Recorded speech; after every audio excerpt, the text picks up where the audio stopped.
Hop. C'est pas effectivement les micros. Oui, allô? Il risque d'y avoir des appels, tout ça. Oui.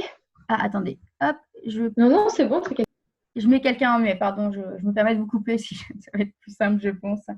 Donc, bienvenue à tous et à toutes pour ce webinaire pour aller à la découverte de l'outil qui s'appelle Microsoft Teams. Si jamais à un moment donné, vous deviez être déconnecté du webinaire, n'hésitez pas à recliquer sur le lien. Cela vous permettra de vous reconnecter, de nous rejoindre de nouveau.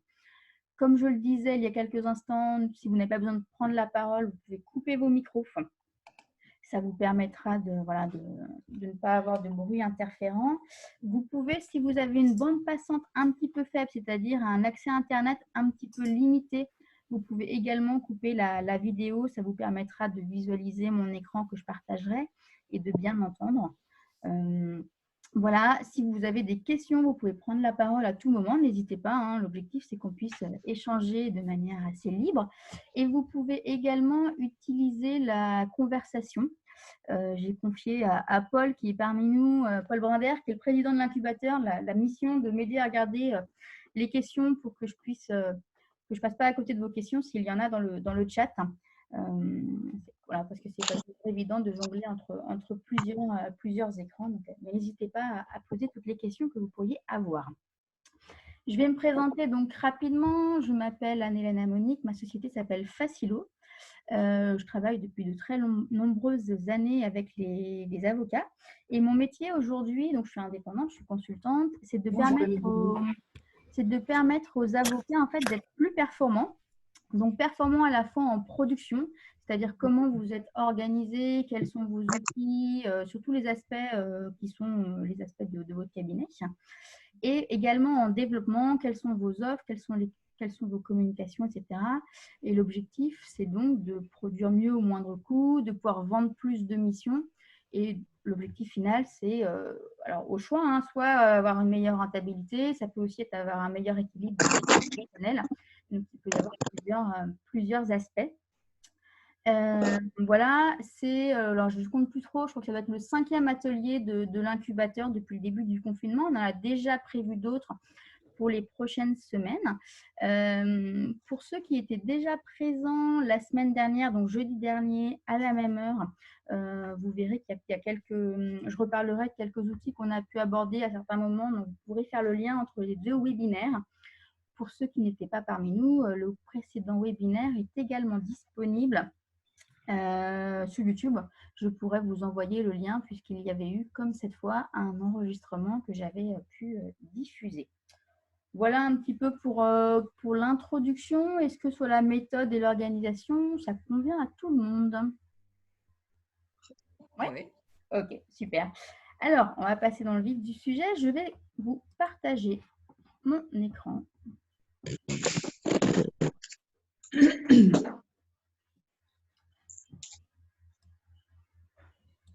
Voilà. Est-ce que vous voyez bien? Alors, je vais essayer de remettre le chat si j'y arrive. Voilà. Hop. Donc, normalement, vous voyez à l'écran donc Microsoft Teams. Donc, c'est un outil que l'on peut avoir de plusieurs manières. Je vais vous expliquer. Alors, Microsoft Teams, je ne sais pas, est-ce que quelques-uns d'entre vous ont déjà eu l'occasion peut-être de l'utiliser déjà? Non. Non. Oui. Non. Un peu de oui, principalement du non. Ok. Non. Alors, qu'est-ce que c'est? En fait, c'est une application de collaboration qui permet de rester organisé et d'avoir des conversations au même endroit. C'est un outil donc de la suite Microsoft. En fait, on appelle ça un hub parce qu'il centralise un certain nombre d'outils d'Office 365. La difficulté quand on multiplie un petit peu les outils à droite à gauche, comme on a pu l'évoquer rapidement la semaine dernière, c'est qu'on finit par se retrouver avec beaucoup de choses, un peu à droite, un peu à gauche. Et Microsoft Teams permet de rassembler à un même endroit un certain nombre de ces outils. C'est là vraiment la plateforme centrale des outils Microsoft, mais pas que, puisque comme je vous le montrerai, on peut y intégrer des outils tiers. Voilà. Je vous ai présenté la semaine dernière un outil qui s'appelle Slack. Donc, Teams reprend un petit peu les mêmes fonctionnalités que Slack de base, c'est-à-dire ça permet de diminuer les emails, ça permet de collaborer, mais ça permet également de faire de la visioconférence, de modifier des fichiers en simultané. Donc, ça permet de faire beaucoup de choses que je vais vous présenter. Pour installer Teams, vous avez plusieurs solutions. Alors déjà, il y a une version de Microsoft Teams qui est gratuite. Alors particulièrement en ce moment, du fait du Covid, Microsoft a mis une offre, je crois que c'est 6 mois gratuit avec des fonctions un peu plus poussées, ce qui peut vous permettre, si vous le souhaitez, de tester. On peut aussi l'obtenir pour ceux qui sont clients de Office 365. On peut aussi, depuis la plateforme Office 365, on peut y accéder assez simplement et le télécharger. Et puis, la dernière solution, c'est de taper tout simplement Microsoft Teams dans un moteur de recherche. Et là, on peut le télécharger. Alors, il y a 3 façons d'accéder à Microsoft Teams. La première, c'est d'installer le programme comme ce que vous voyez à l'écran. Moi, j'ai installé le programme sur mon ordinateur. Ça, c'est la première chose. La seconde chose, c'est qu'on peut y accéder depuis une simple page web, tout simplement en tapant, en se connectant. Alors, il faut créer un compte à ce moment-là, mais une fois que vous avez créé votre compte, vous pouvez accéder via une page web à exactement la même chose que ce que vous voyez à l'écran. Ça peut être pratique, par exemple, si vous êtes à la maison sur l'ordinateur et vous n'avez pas installé le logiciel, vous voulez néanmoins récupérer toutes vos informations, c'est aussi possible. Et enfin, ça s'installe sur, par exemple, un smartphone ou une tablette, puisqu'il y a des applis qui existent et qui permettent d'être connectés même quand on n'est pas au bureau, par exemple. Voilà. Il faut savoir que le nombre total de visioconférences, par exemple, de Microsoft Teams, parce que du coup, en ce moment, Microsoft Teams est très connu pour sa visioconférence. Donc, ce service a connu une croissance de plus de 1000% rien qu'au mois de mars dernier. Donc, les gens découvrent un petit peu Microsoft Teams pour sa visioconférence. Et comme vous allez pouvoir le découvrir, on peut faire beaucoup plus de choses que la simple visioconférence. Pour ceux qui peut-être utilisaient Skype Entreprise, en fait, ce qu'il faut savoir, c'est que Skype, il y avait 2 versions. Il y avait Skype au grand public, qu'on utilise à titre personnel, et Skype Entreprise. Skype Entreprise est en cours de disparition au profit de Microsoft Teams. Voilà. Voilà ce que je peux vous dire en préambule. Est-ce que déjà c'est à peu près clair pour le démarrage? Est-ce que vous avez des questions?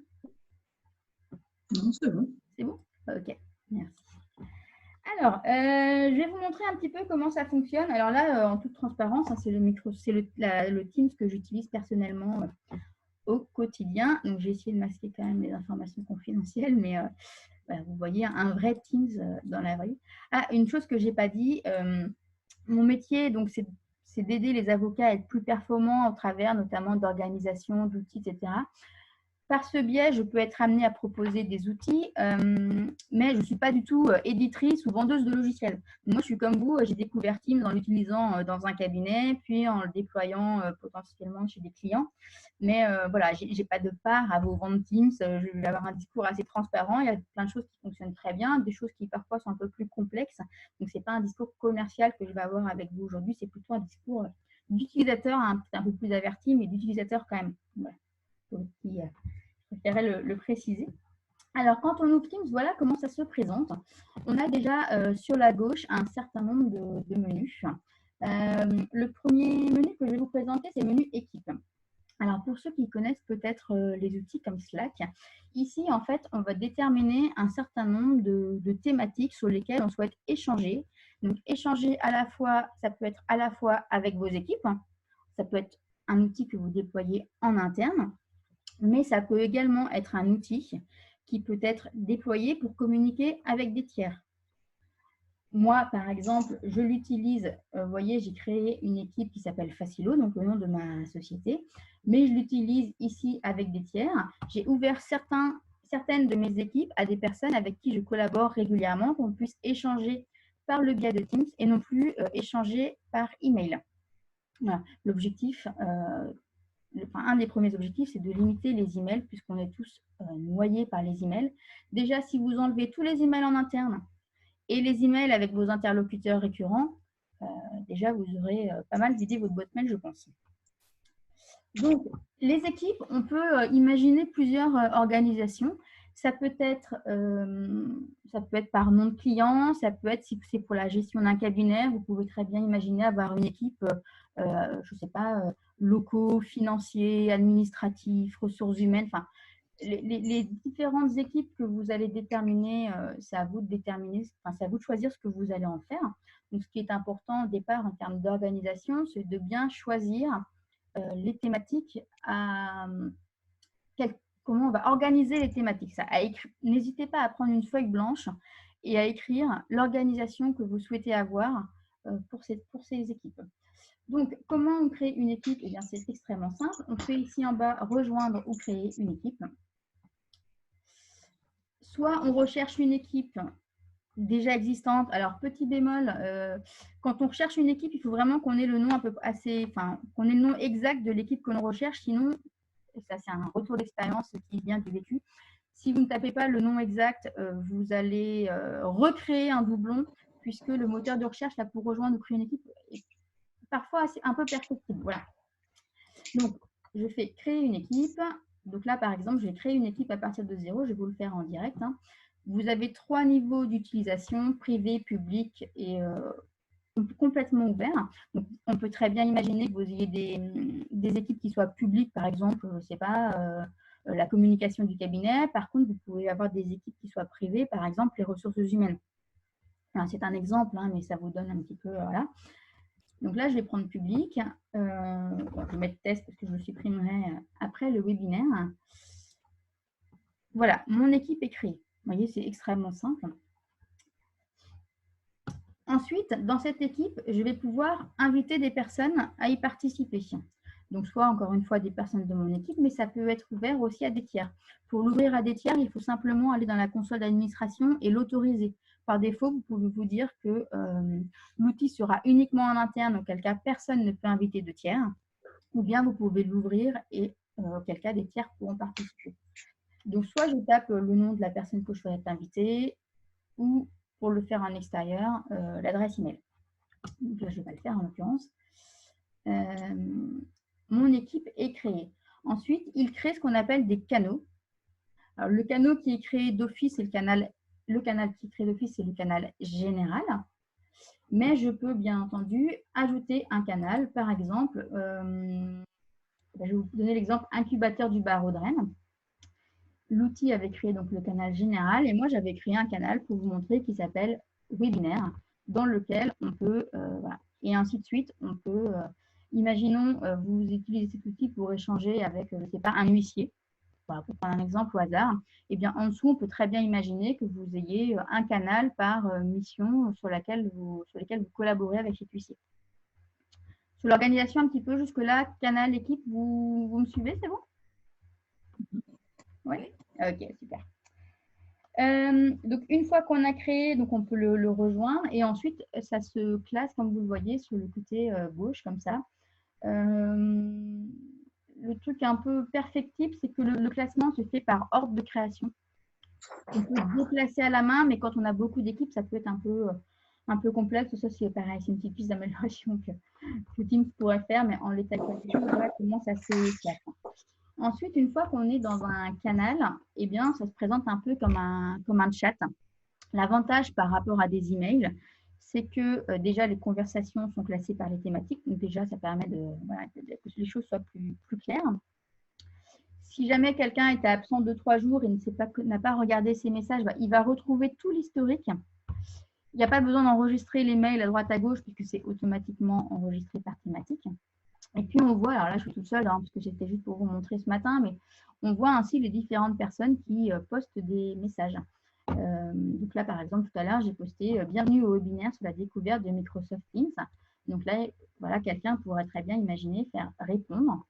On a accès à des outils de mise en forme, un peu comme dans un éditeur de type traitement de texte. On peut mettre en grammes, mettre des puces, mettre ce qu'on souhaite. On peut aussi, on va mettre test, hop, il suffit de faire. On peut aussi insérer, comme vous le voyez, des pièces jointes. Donc, ça peut être des documents, des images, des vidéos, un peu ce qu'on veut. Alors, un truc qui plaît bien en général, c'est qu'on peut mettre des gifs. Voilà. Alors, souvent, ça dans les cabinets, ça fonctionne bien parce que ça apporte un peu de… Ça peut paraître un petit peu accessoire, mais souvent, c'est une fonctionnalité qui plaît quand même plutôt bien. On peut intégrer aussi un certain nombre de choses, je vous détaillerai un petit peu après. Voilà. Donc ça, c'est le chat pour que les uns et les autres puissent échanger sur des thématiques. On peut aussi rajouter, plutôt que de dire « Ok, j'ai vu », on peut aussi interagir un peu comme sur les réseaux sociaux, ni plus ni moins. Ok, ça c'est bien, bah, je mets un pouce, pas besoin de mettre un mail de 3 lignes pour dire que j'en ai pris connaissance. Et puis, dans la présentation qui est ici à gauche, on peut aussi épingler un certain nombre de thématiques que auxquelles on souhaite accéder le plus souvent. Donc, vous voyez ici, il y a un menu, on peut faire un certain nombre de choses, rajouter des membres, etc. Et on peut notamment épingler un menu. Voilà. Et une fois qu'il est épinglé, vous voyez, il apparaît ici en haut. Ici en haut, vous avez publication. Donc ça, c'est le truc de base, c'est le chat. Et on peut aussi intégrer des fichiers. Comme je vous l'ai dit dans le chat, on peut mettre des fichiers. Ces fichiers, on va les retrouver tout simplement dans le menu fichiers, ce qui va permettre un certain nombre de choses. Alors, c'est plutôt intéressant, Teams, parce que comme je le disais, ça permet, c'est un peu le hub, la plateforme centrale des outils de Microsoft. Donc là, on retrouve les documents qui ont été joints, mais également, il y a quelque chose qui est intéressant, c'est qu'on peut le synchroniser avec ce qu'on appelle SharePoint. Et concrètement, à quoi ça sert? Eh bien, si je vous montre, alors il faut que je vous change peut-être le partage pour que vous puissiez le voir. Nouveau partage.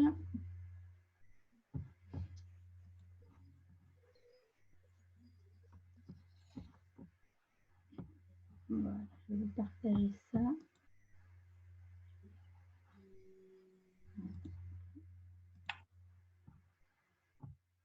Voilà. En fait, si on synchronise avec ce qu'on appelle SharePoint, ça permet, hop, normalement, vous devriez voir ici un certain nombre de choses. Voilà. Là, par exemple, sur 3 équipes que j'ai déterminées, j'ai souhaité les synchroniser avec, je ne sais pas si vous voyez, il y a un truc qui s'appelle Facilo avec un petit immeuble. En fait, c'est des données qui sont stockées, sur SharePoint. L'avantage, c'est que, parce que Teams, ça fonctionne que quand il y a de la connexion Internet. Pas de connexion, pas d'accès à Teams. Ce qui fait que si je veux partir, par exemple, je ne sais pas, en déplacement ou aller à l'extérieur, moi, je veux peut-être quand même pouvoir accéder aux documents sur lesquels je suis en train de collaborer avec mon équipe. Le fait de synchroniser avec OneDrive et SharePoint, comme je vous le montrais là, et bien, ça vous permet de retrouver une arborescence de fichiers de la même manière que sur l'explorateur Windows assez classique. Donc là, si je clique dessus, comme j'ai choisi de synchroniser ce répertoire, eh bien, je retrouve exactement les mêmes documents que ceux que j'avais précédemment en Teams, ce qui me permet de les avoir hors connexion. Vous me suivez, c'est bon? Ok. N'hésitez pas à m'interrompre. Donc ça, ce partage, hop, je vais vous repartager Teams, je ne suis pas sûre que vous voyez là du coup, hop là. Donc ça, le fait de pouvoir y avoir accès hors connexion, c'est quelque chose qui est plutôt pratique quand on a besoin de partir en déplacement ou autre. L'avantage d'avoir des documents dans Teams par rapport à les avoir autrement, qu'est-ce que c'est? C'est qu'on peut notamment y travailler de manière collaborative. Ça veut dire qu'on peut travailler à plusieurs en même temps sur un document. Un peu comme, je ne sais pas, j'imagine que vous connaissez tous les Google Drive et compagnie, où on peut sur un document Google travailler à plusieurs, voir qui fait quoi, etc. On retrouve la même chose en fait dans les documents Word par le biais de Teams. Si quelqu'un d'autre écrivait en ce moment ici, je verrais un tel est en train d'écrire. On peut aussi faire ici en haut, on peut mettre des commentaires. On peut faire de la conversation sur le document pour que les personnes qui sont en train de travailler en même temps, je puisse leur dire je suis en train de rajouter une clause dans tel document, je suis en train de faire ci, enfin voilà. On peut vraiment faire du travail collaboratif via Word dans Teams. Donc ça, c'est quelque chose qui est plutôt une fonctionnalité qui peut être intéressante pour collaborer en équipe. Anne-Hélène, il y a des questions. Quelle est la différence entre la synchronisation OneDrive et SharePoint? Alors, OneDrive, je ne voudrais pas dire de bêtises, mais OneDrive, c'est le petit moteur qui permet de synchroniser et les documents. Je t'invite à couper peut-être. Allô? Ah, attendez, je mets en muet. Je me permets de vous couper, je suis désolée. Voilà. Je ne sais plus ce que je disais. Oui. SharePoint, c'est là où vont être stockés les documents pour qu'ils soient accessibles de tout le monde. De ce que je ne voudrais pas dire de bêtises, mais pour moi, c'est à peu près ça. OneDrive, il va être sur le bureau, il va faire la synchro, mais les documents vont être stockés, eux, sur SharePoint. Après, c'est là où on rentre un peu dans le truc un peu plus technique. Je ne voudrais pas vous embrouiller et vous dire des… Voilà. Encore une fois, je suis une utilisatrice plutôt avertie, mais voilà. Est-ce que je ne suis pas sûre que ce soit très, très clair. Mais vous voyez, ce que je peux peut-être vous montrer, la différence peut-être quand même pour comprendre. Si je vous repartage mon explorateur, il y a quand même une différence importante pour comprendre. C'est que quand on a un… Vous revoyez mon explorateur là? Oui. Une chose peut-être importante pour comprendre, c'est que là, vous voyez, moi j'ai mon OneDrive Facilo. C'est représenté par un petit nuage. Donc ça m'est propre. Il n'y a que moi qui, en l'occurrence, qui là, il y a accès. C'est un peu mes documents, mais stockés dans le cloud. Alors que Facilo, là, il y a un petit immeuble à côté. Ça, ce sont des ressources qui sont partagées avec toute l'équipe par l'intermédiaire de SharePoint et de Teams. Voilà. Ces documents-là sont stockés en fait sur SharePoint. Voilà ce que je peux un peu vous dire là-dessus. Je reviens dans Teams. On pourra revenir dessus plus dans le détail si vous voulez. On pourra regarder ensemble. Je ne sais pas qui avait posé la question, mais on pourra en reparler. Un petit peu après. Voilà pour le partage des documents. Si je reviens en publication, donc au chat, encore une fois. Donc, comme vous l'avez vu, on peut faire un répondre. On peut aussi faire des mentions. Par exemple, si cette équipe, elle est suivie par… Emmanuel Pelletier, là. Expliquer comme ça va être plus facile. Merci. OneDrive est un outil, je me permets de lire, qui permet aux individus d'enregistrer leurs documents et par défaut, c'est seulement eux qui ont accès. Ouais, c'est ça. Ce que j'essaie de vous montrer, c'est la différence entre les petits nuages et les immeubles. SharePoint est un outil qui permet d'enregistrer des documents qui appartiennent à l'ensemble de l'entreprise ou une équipe spécifique. Voilà, c'est mieux expliqué que ce que j'ai essayé de vous dire avec l'immeuble et les nuages, mais c'est tout à fait ça. Un lien vers un article. Parfait. Merci Paul pour le lien. N'hésitez pas à cliquer dessus. C'est bien, j'ai mon assistant. Oui, on peut faire des notifications aussi dans le chat. Imaginons qu'on soit au cabinet, je ne sais pas, imaginons on est 15 personnes. Et seulement sur cette problématique, je veux interpeller quelqu'un en particulier, quelqu'un qui a une chose à faire, enfin, peu importe, qui doit voir mon message particulièrement. Et ben, je peux très bien faire un A. Alors moi, je ne vais pas pouvoir le faire, parce que là, en l'occurrence, sur mon team, je suis toute seule dans cette équipe-là, mais je pourrais très bien faire A Paul, par exemple. Il reconnaîtrait l'utilisateur et lui recevra une notification pour dire qu'il a reçu un message. De la même manière, on peut faire A tous. Et là, on notifie tout le monde. Ça permet que, voilà, pour les messages un peu plus importants, ça permet de s'y retrouver. Et dans ce que je peux vous dire un peu dans les publications, là, pour vous y retrouver, on peut aussi mettre des messages comme étant importants. Et on peut enregistrer ce qu'on appelle des signets, parce que le risque, c'est qu'au bout d'un moment, il y a plein d'équipes, il y a plein de messages. Je vois un message qui m'intéresse, je veux pouvoir y revenir ultérieurement. Et bien, je peux enregistrer ce qu'on appelle des signets. Et auquel cas, si je retourne, je ne sais pas si vous avez vu, en haut, j'ai cliqué sur mon image. Il y a un truc qui s'appelle enregistrer. Ici, je retrouverai en fait tous les messages que j'ai pu enregistrer pour les retrouver plus tard. Voilà ce que je peux vous dire pour les publications, la façon dont on peut dire le chat un petit peu se passe. Et donc, on peut y intégrer pas mal de choses. Est-ce que cette partie conversation, publication, vous avez des questions particulières? Non. Non? Ok. Donc, les fichiers, on en a parlé. Et ensuite, ce qui est super, en fait, dans Teams, c'est qu'on peut y agréger plein d'outils. Ces outils peuvent être des outils, donc, comme je le disais, de Microsoft Office, mais ça peut également être des outils tiers. Ici, par exemple, pour l'exemple de ce matin, j'ai intégré deux choses pour vous montrer. J'ai intégré un Microsoft Forms. Donc, Microsoft Forms, c'est un outil donc, de Microsoft qui permet de faire des formulaires. Là, par exemple, imaginons, je veux interroger mon équipe. Alors, j'ai mis le lien vous le recevrez tout à l'heure pour avoir votre avis sur le webinaire en cours. Je veux, par exemple, interroger mon équipe ou mes clients ou que sais-je sur ce qu'ils ont pensé de, je ne sais pas, une enquête de fin de mission, un avis sur le nouveau site internet, un avis sur un service, enfin, peu importe. Vous pouvez très bien demander aux gens et ils vont le retrouver directement ici dans Teams et donc on peut répondre en direct. Donc là, voilà pour Forms. J'ai intégré également un planificateur. Pour ceux qui étaient là la semaine dernière, je vous avais parlé de Kanban par le biais notamment de Trello. C'est un petit peu moins, alors c'est la même chose, en un peu moins poussé peut-être quand même. Ceci dit, ça permet de l'intégrer complètement puisque vous voyez, là j'en ai rajouté un très vite, j'ai fait 4 colonnes, à faire, en cours, à vérifier, terminé. Et donc je peux rajouter une tâche avec une date d'échéance, je peux l'affecter à quelqu'un de l'équipe. Donc là je vais mettre test, en date, je vais mettre par exemple, allez, je crois que j'ai mis dimanche. Je vais mettre lundi et puis on peut faire, voilà, après si je retourne dessus, il y a plein d'autres choses, on peut mettre des pièces jointes, des progressions, etc. Mais ça peut permettre de suivre la progression, la liste des tâches de manière centralisée directement par cet outil.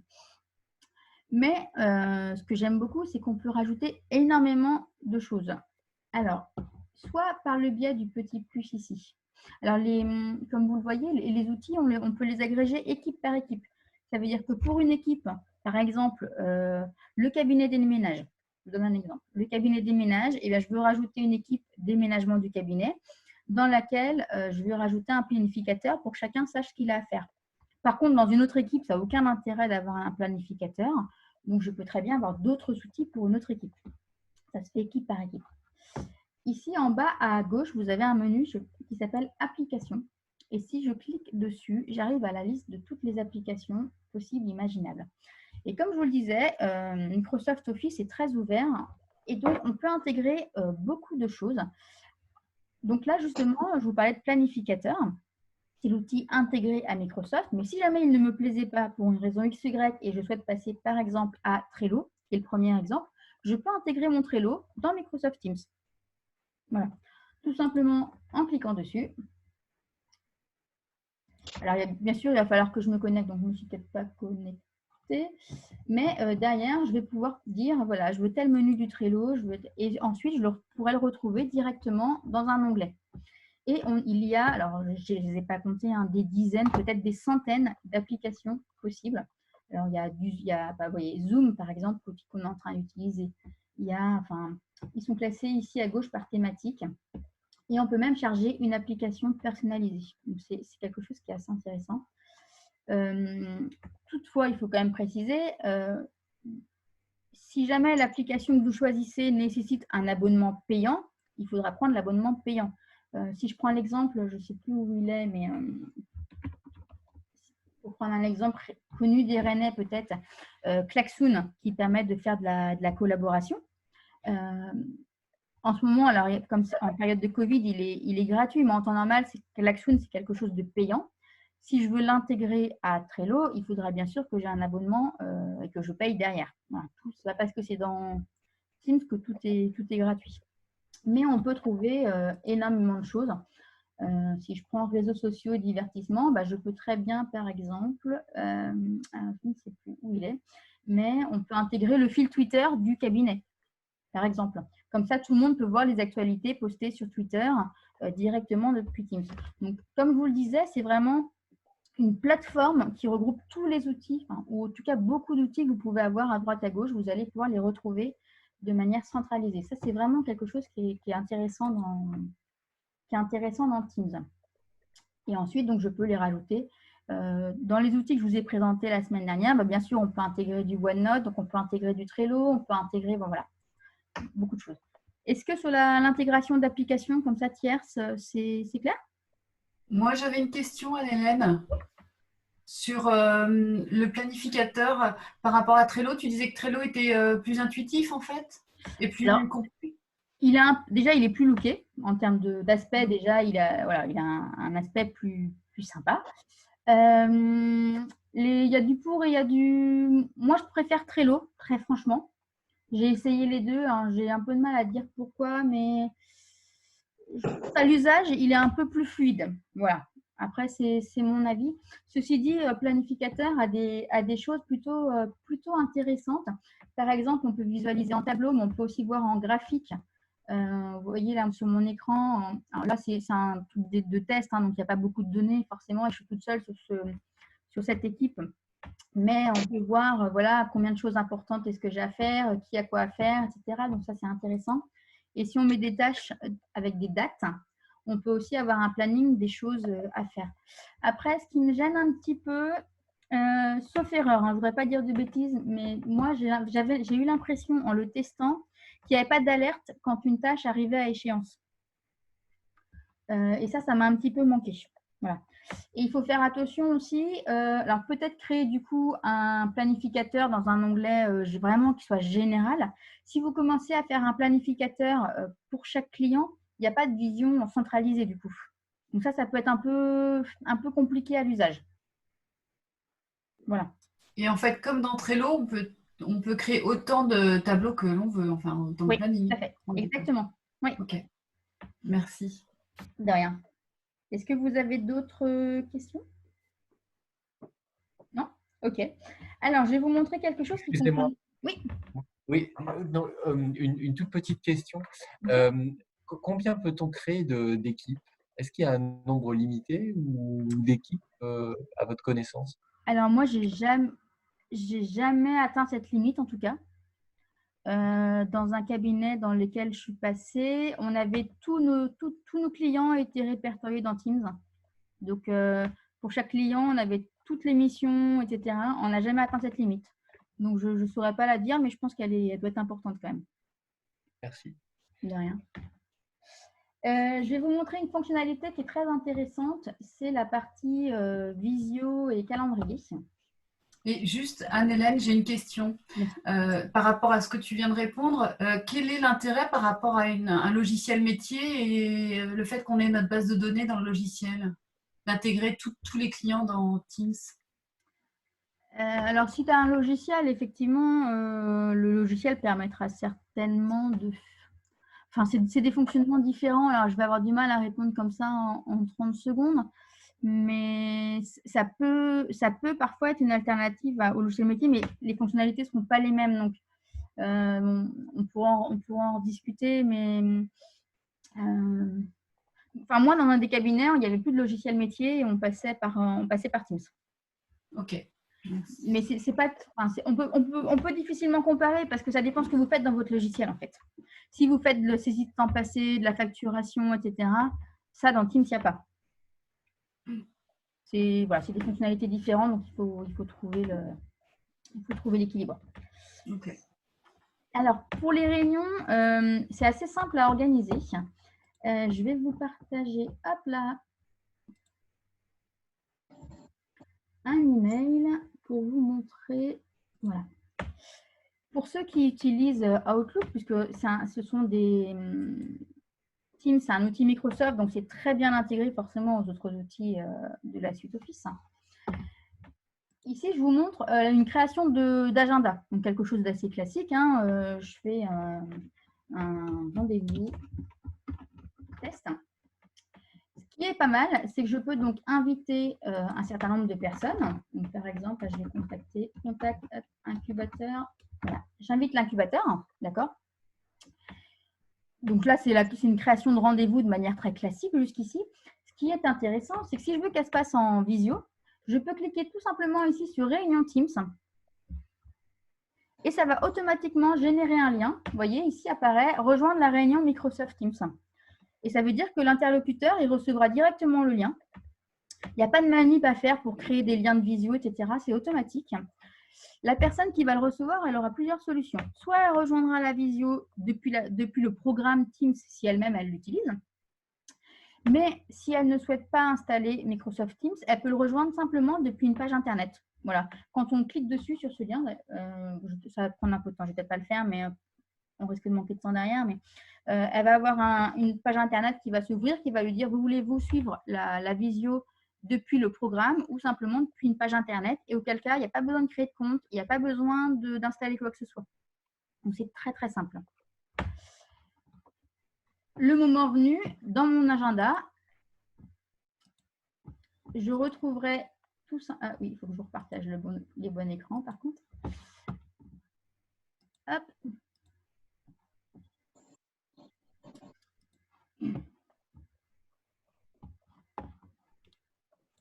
Voilà, normalement, vous revoyez Teams. Ici, dans Calendrier, je vais retrouver mon agenda. Et au moment de rejoindre la réunion, eh ben, j'aurai juste besoin de me mettre dessus. Alors là, ce n'est pas une réunion Teams, donc ça ne marchera pas, mais j'aurai un petit picto qui apparaîtra « Rejoindre la réunion ». Et je clique dessus et je rejoins la réunion de manière très, très simple. L'autre jour, je vous parlais aussi de Microsoft Booking pour ceux qui étaient là. Vous savez, le lien qui permet de mettre sur son site internet son agenda en ligne. Et bien, si jamais l'interlocuteur, si vous l'avez paramétré, moi par exemple dans Booking, j'ai mis rendez-vous visio. Si les gens y réservent, ils reçoivent directement le lien Teams. Moi, je reçois la confirmation du rendez-vous avec directement le lien Teams. Il n'y a rien de plus à faire, ça se fait tout seul, c'est automatique. C'est du gain de temps, encore une fois. L'objectif, c'est de ne pas passer du temps sur ces petites tâches qui n'ont pas de valeur ajoutée en fait. Donc ça, c'est quelque chose qui fonctionne très très bien. Les visio Teams pour en avoir fait pas mal, ça marche très bien en termes de qualité. On peut partager son écran. Un truc qui est pratique en ce moment où on est confiné chez nous et que ce n'est pas forcément une situation souhaitée, donc on n'a pas forcément aménagé un espace de travail, c'est que derrière, on peut flouter l'arrière-plan ou voire même mettre des arrière-plans de notre choix. Alors, il y a plusieurs choses, mais voilà, si vous ne voulez pas partager parce que derrière, c'est votre cuisine, et ben vous floutez l'arrière-plan, ça marche très, très bien. Et on peut faire des visios. Alors, il y a aussi un menu, alors moi, je ne l'ai jamais utilisé, qui s'appelle Appel. Ça se paramètre, moi, je ne l'ai pas fait, hein, mais qui permet aussi de pouvoir se passer potentiellement du téléphone et d'appeler comme ça, par exemple, son équipe directement depuis Teams. Voilà. Et au sein d'une même équipe, on peut aussi passer tout simplement des appels. Si là, je vais dans Conversation, ah oui, je ne vous l'ai pas montré encore. Dans Conversation, on peut créer une conversation en fait hors thématique, c'est-à-dire hors équipe et hors canaux. Par exemple, je vais discuter avec un collègue, je ne sais pas, pour organiser la pause déj, j'en sais rien, enfin, ou peu importe à la limite. Mais je peux aussi échanger avec mon équipe sur des thématiques qui n'ont rien à voir avec les équipes et les canaux. Auquel cas, je choisis avec qui je vais échanger. Et je peux là aussi faire de la visio. Voilà, soit je fais du chat, soit je fais de la visio, soit je fais de l'appel. On a la solution. Enfin, on a la possibilité. Le destinataire qui n'a pas Outlook reçoit aussi le lien. Oui, oui. Vous utilisez, pardon, je remonte un peu dans les questions. Si vous utilisez Outlook, ça va l'avantage, c'est que ça va le générer automatiquement. Vous pouvez aussi le faire depuis Teams. Et la personne en face, elle va le recevoir dans sa boîte mail, en fait. C'est juste un lien hypertexte qu'elle va recevoir, tout simplement. Complètement. Voilà. J'ai un menu aussi activités qui permet de voir tout ce qui s'est passé depuis voilà, un flux historique, de l'historique un petit peu. Vous voyez, là, j'ai eu un certain nombre d'échanges avec des personnes. Voilà, je vais retrouver un petit peu tout ce qui a pu se passer. Est-ce que tu peux avoir un seul calendrier Outlook et Teams? Ah, complètement. En fait, c'est un seul. Le calendrier qui apparaît ici dans Teams, en fait, c'est une réplication exacte du calendrier Outlook. Moi, je ne me sers pas de mon calendrier dans Teams. Je me sers du calendrier Outlook. Je trouve qu'il a plus de fonctionnalités. Mais en fait, je retrouve la même chose dans Teams. Voilà. Je peux y accéder d'un endroit ou d'un autre, mais fort heureusement, il n'y en a qu'un seul. Bien sûr, heureusement. Ouais, ce serait un peu galère autrement. Donc, le fil d'activité, bah, c'est l'historique. Les conversations, pour récapituler un petit peu, ce sont les discussions internes, externes, hors mission, hors thématique. Les appels, on en a parlé. Équipe, c'est ce qui sert quand même le plus souvent. Généralement, c'est ce que je vous ai montré ici, où je peux retrouver toutes mes thématiques. Le calendrier, donc c'est la réplication du calendrier Outlook. Et dans le fichier, bah, je vais retrouver un petit peu les fichiers dont on parlait tout à l'heure. Je peux aussi les retrouver par ce biais. Ce que je peux vous montrer ici, c'est qu'en haut, vous avez aussi une barre de recherche. Alors, elle est bien et pas bien. Je trouve qu'en fait, pour l'utiliser, on peut cliquer simplement un mot. Donc ça fonctionne, vous voyez. Voilà. Après, je trouve qu'elle est un peu trop pour les geeks parfois, parce qu'on peut l'utiliser aussi avec des commandes qui sont spécifiques et qu'il faut donc mémoriser, que je ne trouve pas, par exemple, là, passer un appel de test, et ben, il faudrait que je tape anti-slash test. Vous voyez, il y a plein de commandes. Perso, je trouve que ce n'est pas hyper intuitif, mais c'est mon avis, hein, encore une fois. Mais c'est toutes ces commandes-là, vous voyez. À l'usage, je ne trouve pas que ce soit extrêmement pratique. Voilà, c'est une petite piste d'amélioration. Encore une fois, je n'hésite pas à vous parler franchement et vous donner mon avis. Peut-être que vous en avez un autre pour ceux qui l'utilisent, bien sûr. Mais ça, par contre, ce n'est pas formidable. Bon. C'est pratique, mais ce n'est pas exceptionnel. Ce n'est pas ce que je trouve le mieux dans l'outil, en tout cas. 2-3 dernières petites choses avant de finir un peu voilà. Ici, donc, on peut cliquer, on peut bien entendu modifier l'image. Hein, moi, j'ai mis ma photo. On peut définir un statut, ce qui fait que donc, il est connecté directement avec l'agenda Outlook. Ça veut dire que si j'ai mis, là, par exemple, ce matin, j'ai mis que j'étais en webinaire avec vous, et ben, automatiquement, il passe en occupé. Ça veut dire que mon équipe, si j'en ai une, c'est avec cet indicateur, si elle veut m'écrire, je suis occupée, je ne suis pas occupée, etc. Je peux aussi dire ne pas déranger, etc. Voilà, le signet, je vous en ai parlé, c'est plutôt pratique.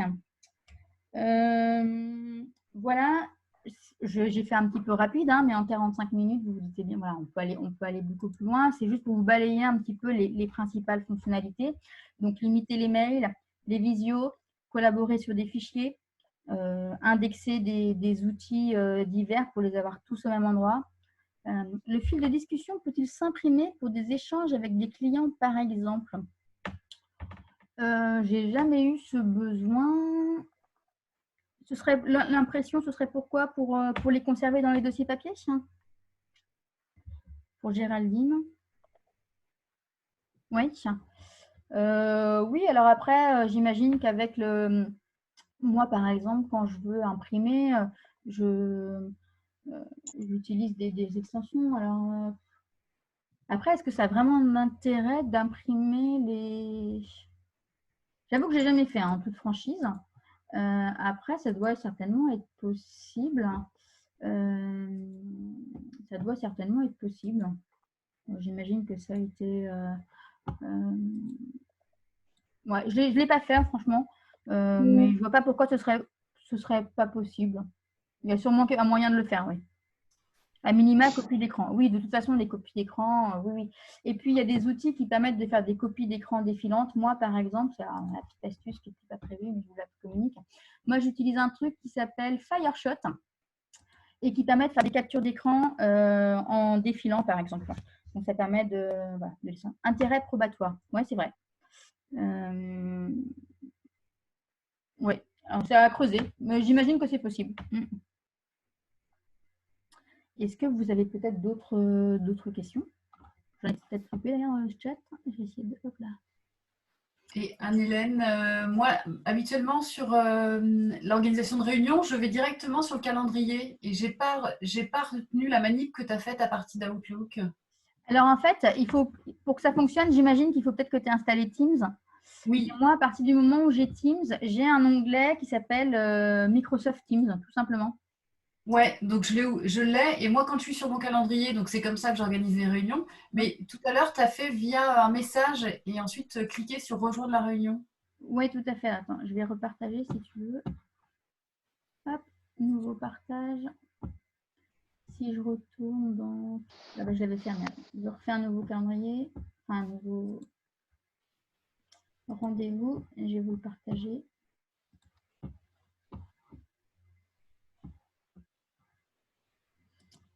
Hop. Anne-Hélène, Oui. je crois qu'il faut un abonnement Microsoft Teams parce que moi j'ai essayé dans un premier temps avec l'abonnement gratuit et avec l'abonnement gratuit, en fait on n'a pas le calendrier. Ah, Voilà, donc il en faut fait peut-être… on est obligé de passer sous Business Standard avec un abonnement pour avoir le calendrier que tu avais à gauche là. Dans Teams, tu n'as pas le menu calendrier. D'accord, c'est possible qu'avec l'outil gratuit, tu ne l'aies pas alors. Voilà. D'accord. Ok, bon, bah merci de l'info, Astrid. C'est possible. Alors, effectivement, que l'option gratuite ne permette pas d'avoir le calendrier. C'est vrai que ça, c'est un autre truc qui est hyper pratique. Hein. Après, effectivement, il faut peut-être avoir Office 365. Oui. Alors, moi, je pense que c'est dans ma barre de tâches, en fait. Je ne retrouve pas Réunion Teams, mais Là, je ne sais pas si tu le vois à l'écran, mais moi, je l'ai là. je le vois. Ouais. On pourra regarder à l'occasion si tu veux. Oh non, je verrai de mon côté. Merci. De rien. Est-ce qu'il y a peut-être d'autres… Le nom de l'écran… Ah oui, de l'outil, pardon. L'outil pour faire des captures que j'utilise s'appelle FireShot. Je vais vous l'écrire dans le chat. Hop, Fire. Il y en a sûrement d'autres, hein, mais en fait, c'est un… Hop, alors attendez, j'envoie à tout le monde. Voilà. Ça permet en fait de… C'est une extension qu'on met dans le navigateur web, par exemple, et qui permet de faire des captures. Moi, par exemple, quand je vois un article qui me plaît, je fais une capture de toute la page. Ça permet de faire défiler en fait jusqu'en bas, alors que quand on fait juste des captures, on n'a qu'un tout petit bout de l'écran. Après, il y en a certainement plein d'autres. Moi, celle-là marche bien. Voilà. Vous avez peut-être d'autres questions? Non?